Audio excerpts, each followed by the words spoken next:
Hola, ¿cómo están? Bienvenidos a un nuevo vídeo del canal. En un comentario a uno de mis vídeos anteriores, Miquel habla sobre su trabajo como educador social y pregunta sobre cómo actuar con un adolescente, con adolescentes diagnosticados con trastornos.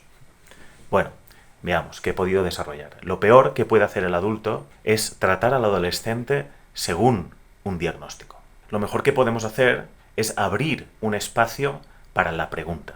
La idea es esta. El trastorno es una manifestación del sujeto.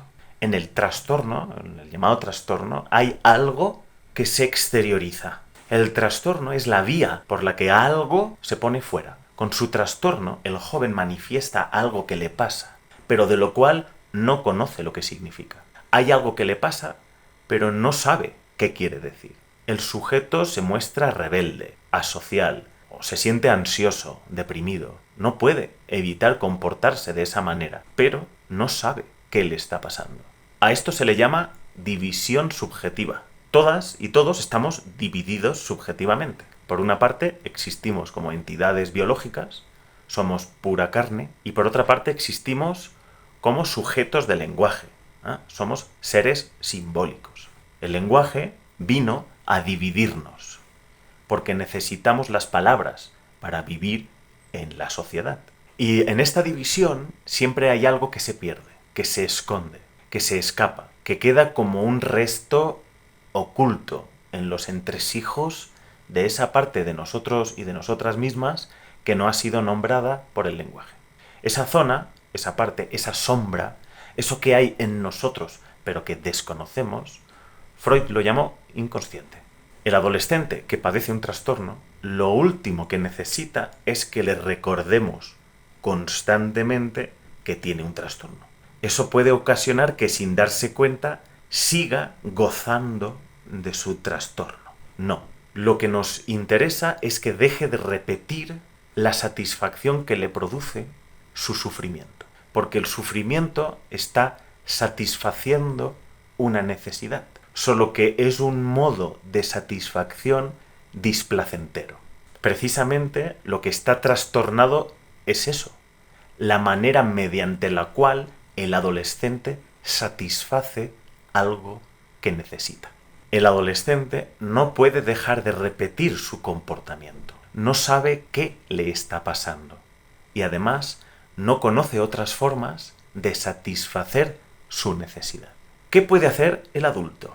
Obvio, del círculo de repetición del trastorno, el joven nunca saldrá dándole una respuesta estándar. No conviene hacer uso de estrategias, tampoco aplicar acciones correctivas. Eso es tratar al otro como un objeto. Fijaos, el trastorno es el resultado de haber sido tratado por alguien como un objeto. El trastornado funcionó o está funcionando como el objeto de satisfacción de un otro.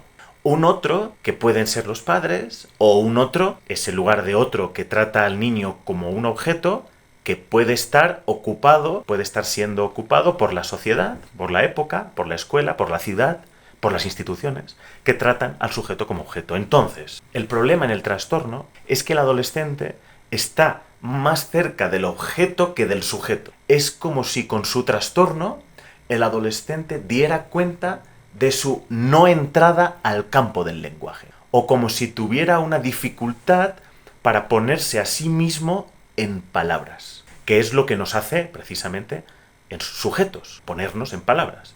Pero es que el sujeto no es el individuo, el sujeto no es la persona, el sujeto no nace, se hace. Al sujeto hay que producirlo. Y es el otro quien debe producir al sujeto, es el adulto quien debe producir al sujeto en el niño, o en el adolescente, o en el joven, o en su caso, en otro adulto. Es decir, en cada encuentro con un otro, mi deber es presuponer en mi interlocutor una subjetividad, una singularidad, una particularidad, un inconsciente, una falta, unos sentimientos, una historia, una palabra, o sea, un sujeto. Lo que nos interesa es producir la subjetividad del sujeto. ¿Cómo puede contribuir a ello una educadora, un educador? Dándole al adolescente la oportunidad de hablar. dándole al adolescente la oportunidad de ser escuchado, dándole al adolescente la oportunidad de desplegar su pregunta acerca de qué le está pasando. Hasta aquí. Muchas gracias por estar ahí. Seguid comentando, seguiremos intercambiando sobre vuestras prácticas, sobre vuestras reflexiones. Gracias, cuidaos mucho, chao.